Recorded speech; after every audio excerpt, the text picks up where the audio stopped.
আজকে দানোত্তম কঠিন সেবার দান অনুষ্ঠানের দামরাদিক বৌদ্ধ মহাবিহারে প্রধান ধর্মপ্রদর্শক হিসাবে আমি এই উপয়াসাক্কা মহাতরকে আমন্ত্রণ বা ফাং করেছি। উনি আসছেন, আসতে দেরি হয়ে গেছে যেহেতু ট্রাফিক জ্যাম, অনেক আগে আসার কথা, উনি আসছেন। তো আপনারা অনেকে চিনেন এবং জানেন এই পয়সাক্কা মহাতর সদ্ধর্ম প্রচার এবং প্রসারে জাতির জন্য সমাজের জন্য যেভাবে কাজ করেন, অবিরাম কাজ করে যাচ্ছেন, তাও অতুলনীয়। আমি আজকে এই কঠিন শিবিরের মাধ্যমে তাকে আশীর্বাদ করতেছি, তিনি যেন আরও ভবিষ্যতে আরও সমাজ উন্নয়নে, জাতি উন্নয়নে, সদ্ধর্ম উন্নয়নে কাজ করে যেতে পারেন। এখন ও পয়সাক্কা মহাতরর সদ্ধর্ম দেশনা করবেন, আপনারা মনোযোগ দিয়ে শোনার জন্য চেষ্টা করবেন।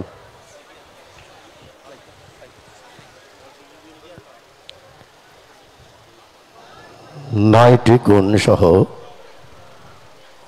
অনন্ত অচিন্তনীয় গুণের অধিকারী, যিনি সত্য ধর্ম, নির্বাণ ধর্ম, মুক্তির ধর্ম, তৃষ্ণা ক্ষয়কারী ধর্ম দেশনার মাধ্যমে অনন্ত চক্রবলকে জ্ঞানের আলোতে, সত্যের আলোতে, নির্বাণের আলোতে আলোকিত করেছেন সেই মহাকারণিক তথাগত সম্যক সম্বুদ্ধগণের চরণতলে সশ্রদ্ধে বন্দনা করছি।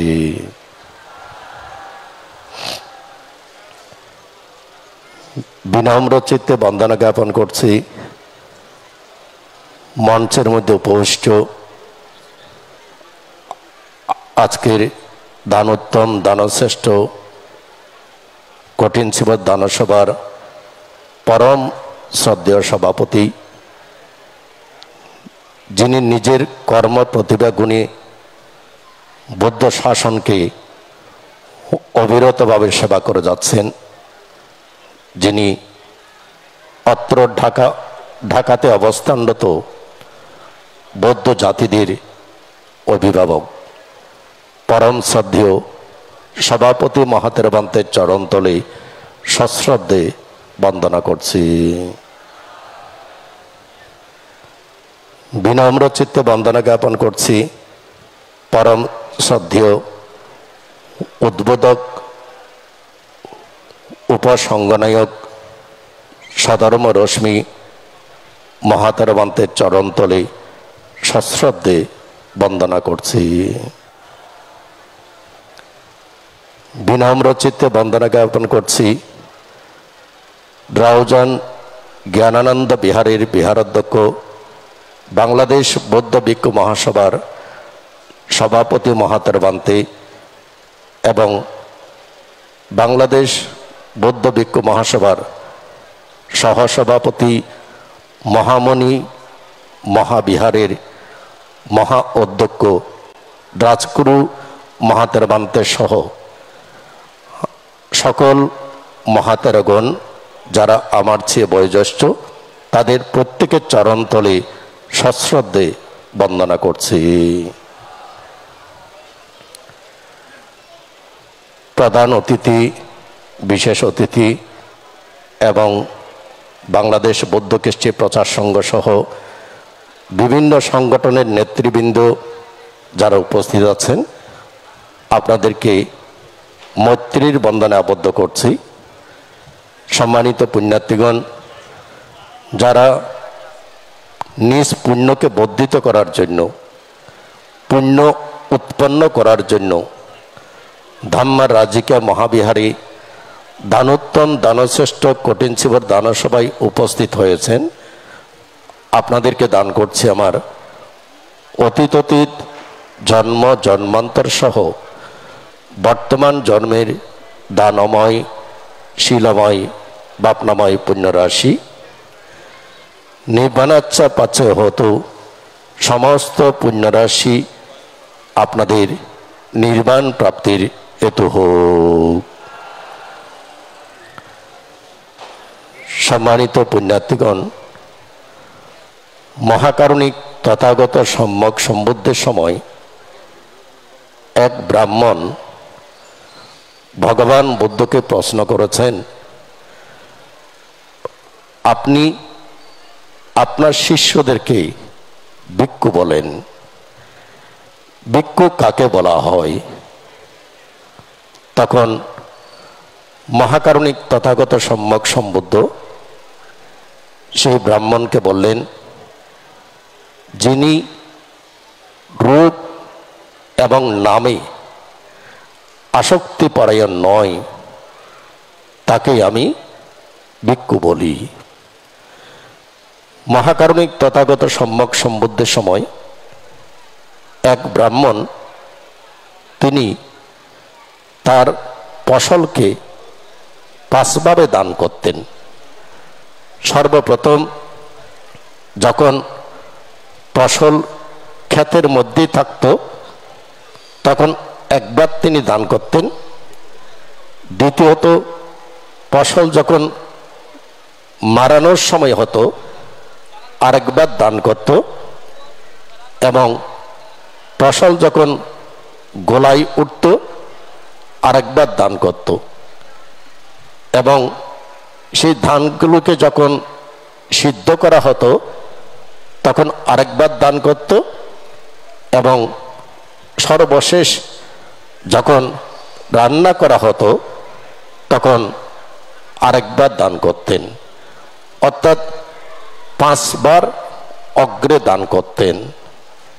একদিন অনন্ত অচিন্তন গুণের অধিকারী সম্যক সম্বুদ্ধ শ্রাবস্তিতে অবস্থান করে রাত্রির শেষ জামে তিনি বৌদ্ধ জ্ঞানে দেখছেন, আজকে আমি কাকে রক্ষা করব, কার মধ্যে মার্গফল প্রাপ্ত হওয়ার মতো অনুচ্ছায়া রয়েছে।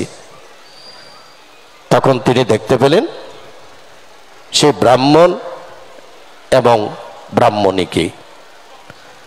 তখন মহাকারুণিক তথাগত সম্যক সম্বুদ্ধ সেই ব্রাহ্মণের বাড়িতে যখন উপস্থিত হলেন, ব্রাহ্মণের আঙ্গিনায় যখন উপস্থিত হলেন তখন ব্রাহ্মণ আহার গ্রহণ করছেন।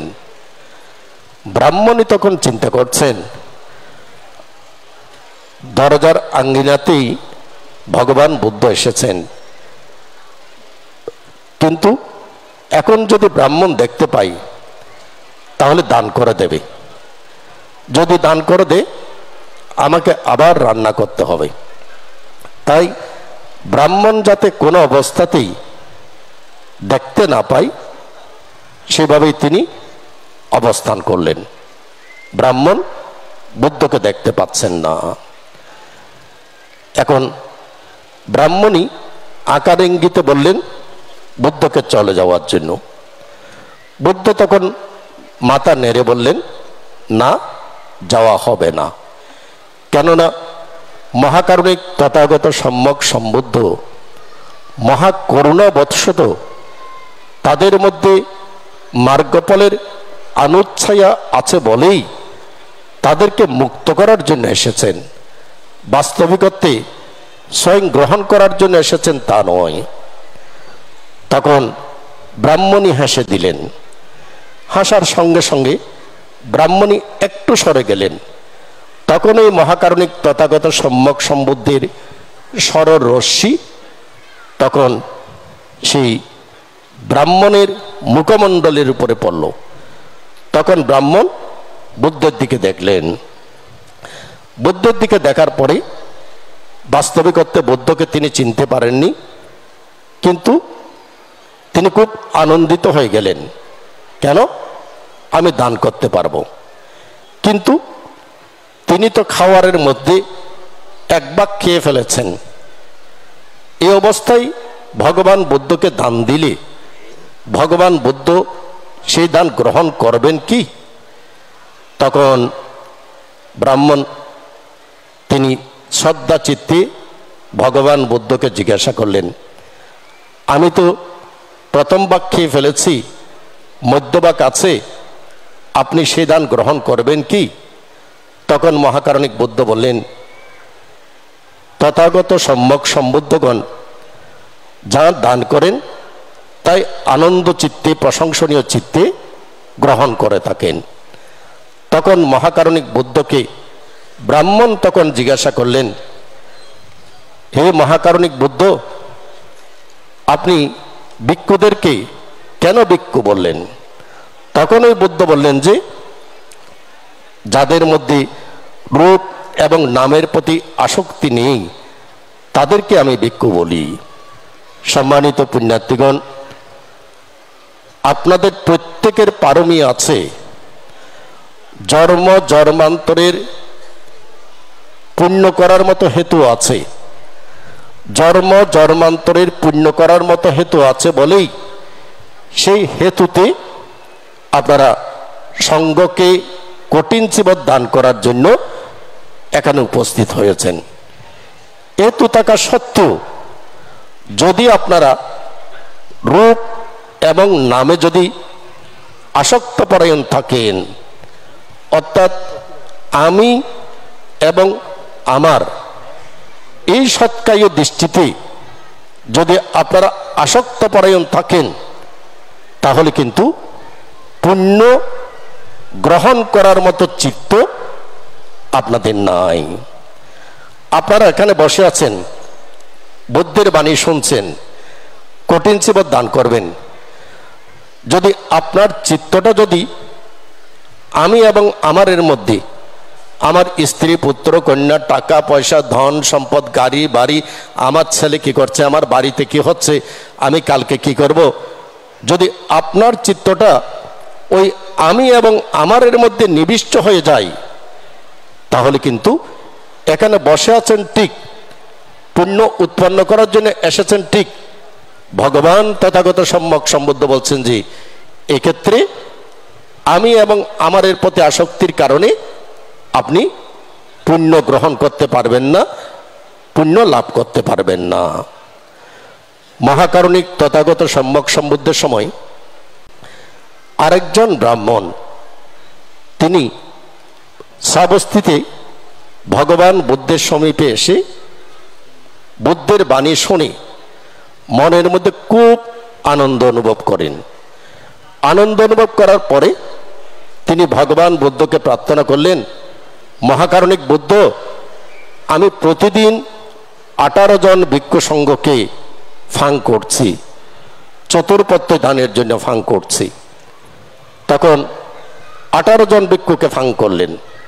সেই 18 জন ভিক্ষু যখন ব্রাহ্মণের বাড়িতে উপস্থিত হয়, ব্রাহ্মণ কি করেন, অরহৎগণ আপনারা এসেছেন, এইভাবে অরহৎ সম্বোধন করে করে তাদেরকে পা ধুইয়ে দেন, আসন দেন এবং অরহৎ সম্বোধন করে করে তাদেরকে স্বয়ং দান করেন।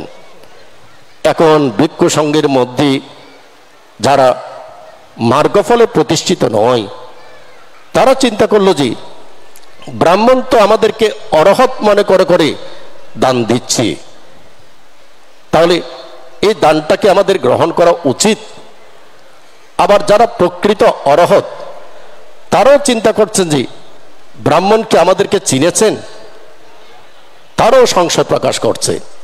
সেই কারণে তারপর দিন থেকে 18 জন ভিক্ষু সংঘের মধ্যে কেউ ব্রাহ্মণের বাড়িতে উপস্থিত হননি।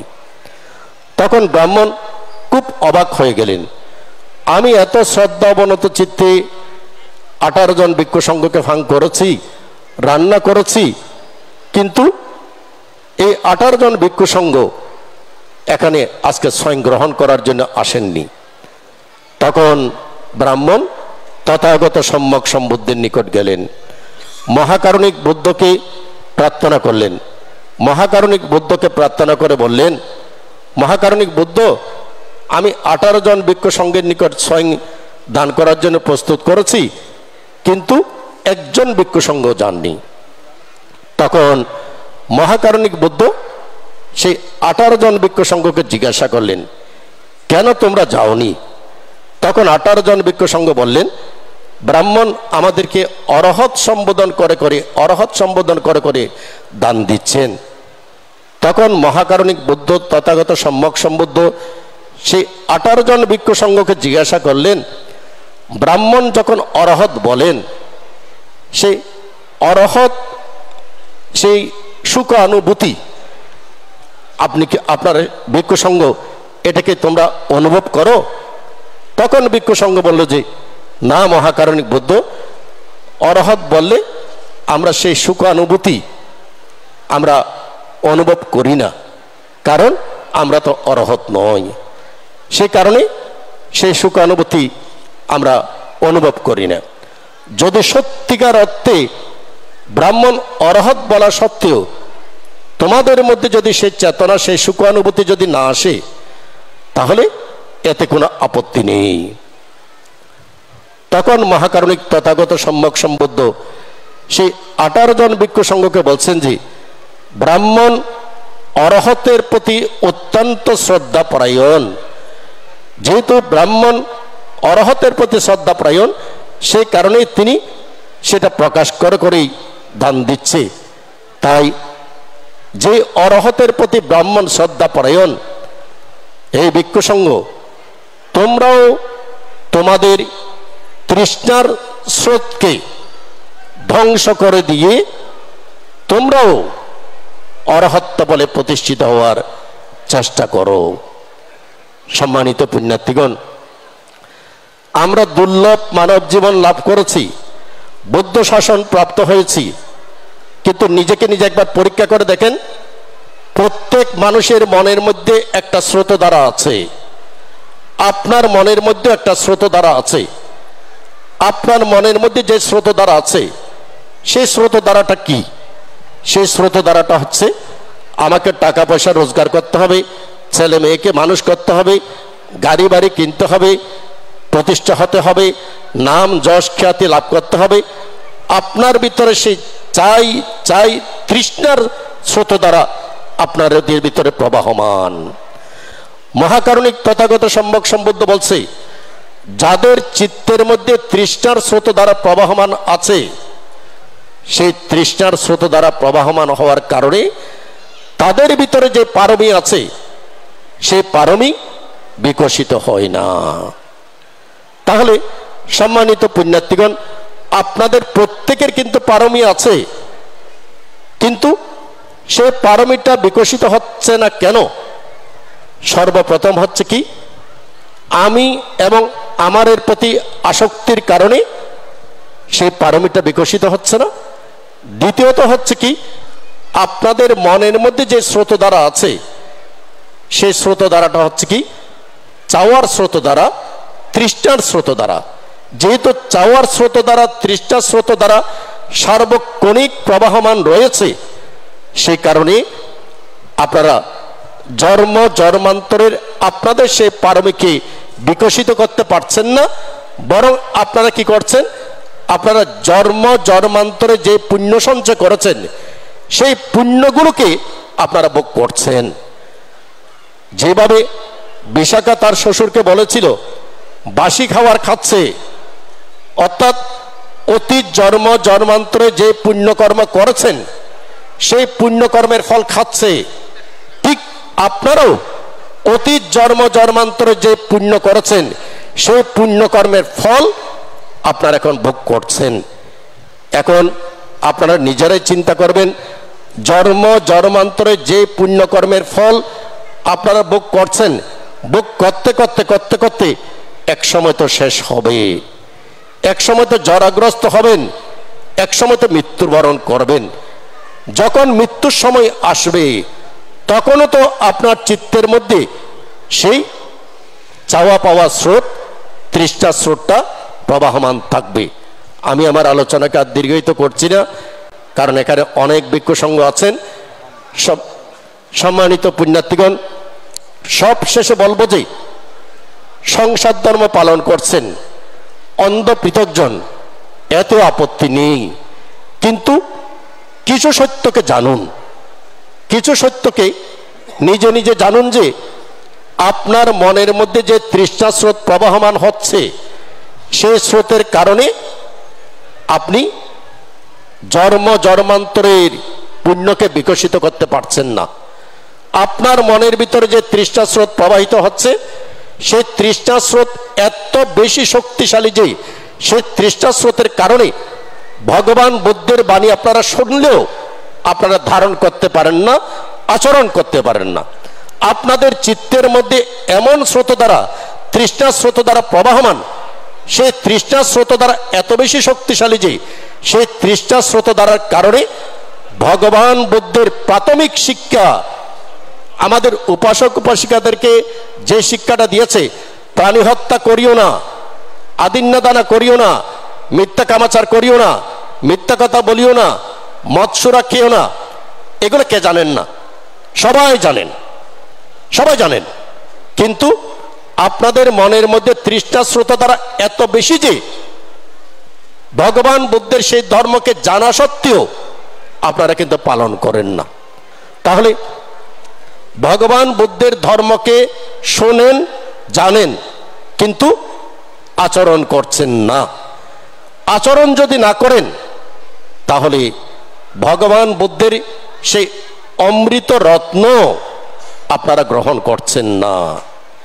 আমি আমার আলোচনাকে দীর্ঘায়িত করছি না, সব শেষে বলবো যে আপনারা অন্ততপক্ষে দুর্লভ মানব জীবন পেয়েছেন।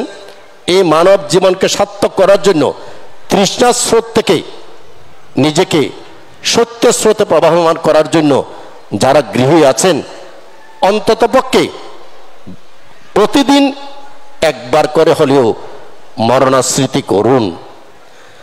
মরণাস্মৃতি করলে আপনার তৃষ্ণার স্রোত দ্বারা কিছুটা হলেও স্তব্ধ হবে। যতক্ষণ মরণাস্মৃতি করবেন ততক্ষণের জন্য হলেও তৃষ্ণার স্রোত দ্বারা স্তব্ধ হবে। আপনার মরণাস্মৃতি যদি আপনি আজকে করলেন, কালকে করলেন, এইভাবে যদি প্রতিদিন করতে থাকেন, তাহলে এক সময় আপনি নিজে জানবেন যে আমাকে মরতে হবে। এই আপনাকে মরতে হবে এই জ্ঞানটা যদি দিতে হয়, তখনই আপনারা সত্য ধর্মকে উপলব্ধি করতে পারবেন। কেননা ভগবান তথাগত সম্যক সম্বুদ্ধ বলেছেন, যিনি অনিত্যকে দর্শন করতে পারেন তিনি সত্যকে দর্শন করেন। তাহলে অনিত্যকে দর্শন করার অনেক পদ্ধতি আছে। শুধুমাত্র আপনারা যেহেতু গৃহী মানুষ, সংসার ধর্মে আছেন, সে কারণে আপনাদেরকে বলছি যে আপনারা প্রতিটি দিবসের মধ্যে অন্ততপক্ষে সকালে 10 মিনিট, সন্ধ্যায় 10 মিনিট কিংবা রাত্রে 10 মিনিট মরণাস্মৃতি করুন। এই মরণাস্মৃতিটা প্রতিদিন করতে করতে আপনাদের ভিতরে অনিত্য জ্ঞান উৎপন্ন হবে। অন্ততপক্ষে ভগবান বুদ্ধ বলেছেন যে খানিকা অনিত্য জ্ঞান, 5 মিনিট সময়, 10 মিনিট সময়, এই 10 মিনিট সময়ের জন্য, যে ক্ষণিক সময়ের জন্য যে অনিত্য জ্ঞান উৎপন্ন করবে, এই অনিত্য জ্ঞান উৎপন্ন হওয়া মানে আপনি নির্বাণ বীজ বপন করেছেন, মানব জীবন লাভ করেছেন, বৌদ্ধ শাসন পেয়েছেন, বৌদ্ধের ধর্ম শুনছেন, বৌদ্ধের ধর্ম জানেন। তাই শুধুমাত্র মরণাস্মৃতি করার মাধ্যমে অনিত্য জ্ঞান সংক্ষিপ্ত হলেও, ক্ষণিকা অনিত্য জ্ঞান হলেও যদি প্রাপ্ত হন, তাহলেও মানব জীবনটা কিছুটা হলেও সার্থক হবে। সম্মানিত পুণ্যার্থীগণ, আমি আমার সমস্ত পুণ্যরাশি আপনাদেরকে দান করছি। নিঃসন্দেহে আপনারা বুঝতে পারবেন আপনার মনের মধ্যে যেই চাওয়া পাওয়ার স্রোত, যে তৃষ্ণা স্রোত, এই তৃষ্ণা স্রোত আপনাকে অপায়ের দিকে নিয়ে যাচ্ছে। তাই সেই তৃষ্ণা স্রোতের সঙ্গে সঙ্গে অপায়ের দিকে না গিয়ে নির্বাণমুখী হওয়ার জন্য মরণাস্মৃতি করুন। এই বলে আমার ক্ষুদ্র দেশনা এখানে শেষ করলাম। সাধু।